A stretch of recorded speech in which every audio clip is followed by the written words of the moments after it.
1번 문제는 유도 전기장?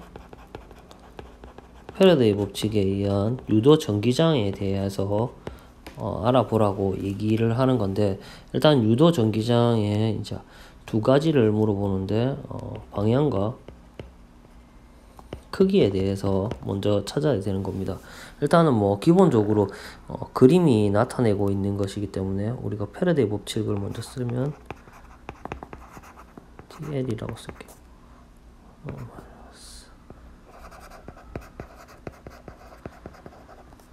이렇게 되는데 마이너스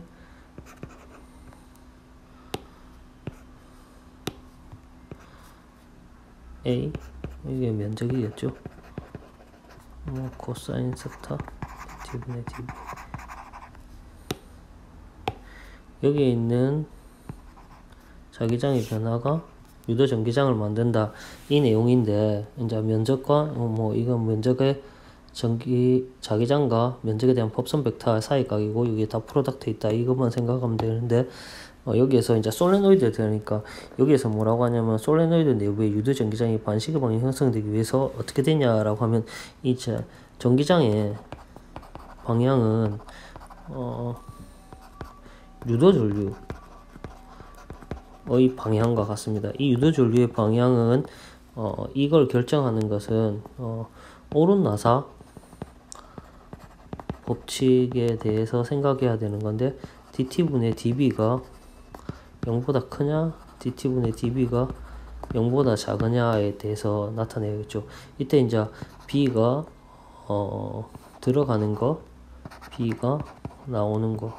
보통은 여기에 있는 마이너스를 이용해서 실제로 오른나사 반대 방향이다, 이런 걸 할 수 있는데, 먼저 우리는 유도 전류의 방향을 잘 알고 있다라고 좀 생각을 하겠습니다. 기존에 알고 있는 거기 때문에 굳이 새롭게 개념을 형성하는 것보다는 있는 개념을 쓰는 게 낫겠죠. 그러면 어떻게 되냐면, 예를 들어서 여기에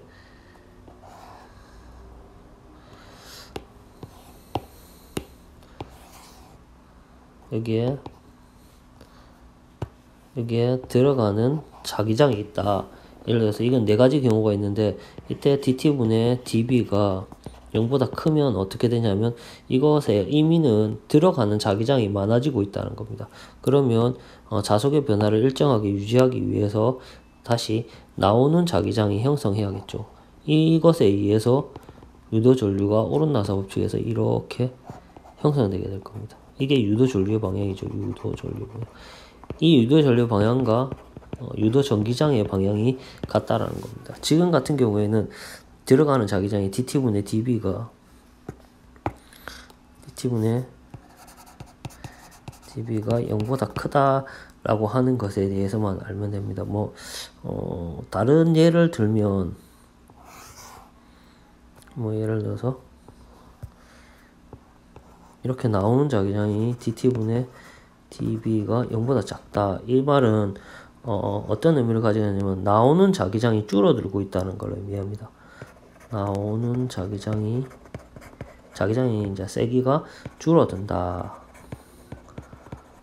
건데, 그러면 여기에서는 어떻게 되냐면, 나오는 자기장이 줄어드니까 원래 자기장을 유지하려고 하면, 자속을 유지하려면 더 나와야 되겠죠. 역시나 마찬가지로 이렇게 됩니다. 이런 관계가 4개가 있는데, 이거 4개를 다 해보지는 않을 건데, 그럼 dt분의 db가 0보다 작다, 0보다 크다, 이런 것들은 원래는 E가 아니고 B에 T에 대한 함수로 많이 표현합니다. 예를 들어서 B0, 상수에서 E에 마이너스 3T, 이렇게 되면 이렇게 되겠죠. T에 B에 이렇게 쭉 이렇게 떨어지게 있으면, 이게 dt분의 db가 0보다 크냐 작냐를 나타낼 수도 있고, 1 마이너스 2t 제곱 이렇게 표현될 수도 있겠죠. 그러면 dt분의 db가 음수가 되겠죠. 이런 것들을 통해서 우리가 dt분의 db가 0보다 크냐 작냐를 알 수 있습니다. 이까지가 어떻게 되냐면 방향 찾는 겁니다. 이때는 이것만 좀 이해하면 됩니다. 유도 전기장의 방향은 유도 전류의 방향과 같다. 여기에 있는 이걸로 찾을 수도 있는데 굳이 유도 전류를 우리가 충분히 알고 있다라고 하면 유도 전기장의 방향과 유도 전류 방향이 같다라는 것만 이해하면 됩니다.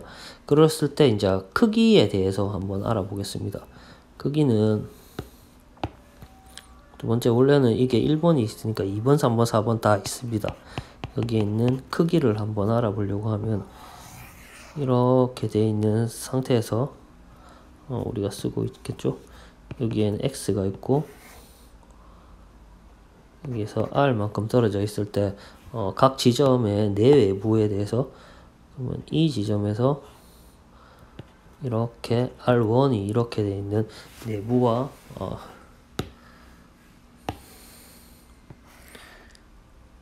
이렇게 되어 있는 R2 외부에 대한 전기장이 지금 현재는 오른쪽으로 되어 있기 때문에 전부 다 윗방향이라는 건 알 수 있습니다. 근데 이제 이것의 크기를 이제 패러데이 법칙으로 구해야 되는데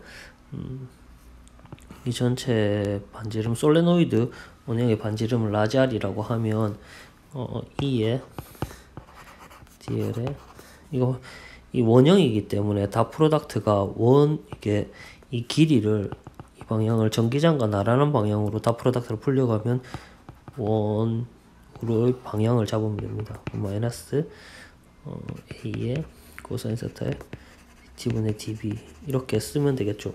이때 이제 처음에 여기에서 내부 그렇으면 이거는 전부 순환적분이기 때문에 2에 2파이 R1 이렇게 바로 빠지게 됩니다. 이때 이거는 지금 이제 크기만 좀 생각해보면 되기 때문에 마이너스는 그렇게 큰 의미를 가지고 있지는 않습니다.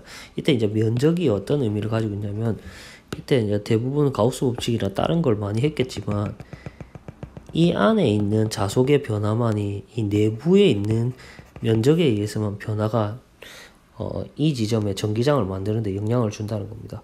이 외부에 있는 이 자속에 대한 변화는 영향을 주지 않는다는 겁니다. 이거는 여기에서는 파이 R1의 제곱만 되는데 이거는 왜 외부는 안 되냐면 이건 보통 앙페르 법칙처럼 생각하면 되는데 이렇게 돼 있는 지점에서 이렇게 직선상에서 이렇게 돼 있을 때 이 지점에 전부 다 영향을 다 주게 됩니다. 전기장이. 그렇게 하면 이 저쪽에 있는 중심에서 거리에 대한 비를 쓰면 여기에 있는 길이에 비하고 1이면 이게 3이면 이 길이에 비해서 서로 전기장의 벡터 방향이 이렇게 해서 같아져 가지고 실제로 내부에 있는 의미만 있게 됩니다. 그러면 여기엔 코사인 1이고 dt분의 db라고 하는 값을 가지게 되겠죠. 지금은 주어지지 않았지만 이게 0보다 큰 상태가 되겠죠. 그러면 여기에 있는 2를 구하면 이게 파이 날라가니까 마이너스 r의 dt분의 db가 됩니다. 이때 이제 여기에서 먼저 마이너스가 아까 어떤 의미를 가지냐면 이게 0보다 크다는 것은 이게 지금 dt분의 지금 우리가 해석하는 거기 때문에 dt분의 db가 0보다 크면 어떤 의미를 가지냐면 b의 방향으로 오른나사를 적용한 이게 0보다 크기 때문에 오른나사를 적용한 게 전기장의 방향이 된다 라는 것도 전기장의 반대 방향이 된다라는 걸 알 수 있습니다. 이게 이 마이너스가 전기장 오른나사의 반대 방향이 전기장이 된다는 거. 그러니까 이게 들어가고 있는 거였잖아요. 이렇게 해서 들어가고 있으니까 오른나사가 들어가면 밑으로 이렇게 내려가겠지만 이게 반대 방향으로 이렇게 전기장이 형성된다라는 겁니다. 여기에서 찾을 수 있지만 먼저 유도 전류를 먼저 찾았다는 게 더 크게 될 겁니다. 그때 옆에 적을까요? 이건 외부에 대해서 쓰면 2의 2파이 R2는 여기에서는 이 안에 이 바깥에 이렇게 앙페르 선이나 이 선을 잡는데 이 안쪽에 있는 것만이 의미가 있기 때문에 파이 라지알 제곱에 1의 dt분의 db 이렇게 쓰게 되죠. 이는 마이너스 2의 아래 r 제곱에 dt분의 dv 이게 끝이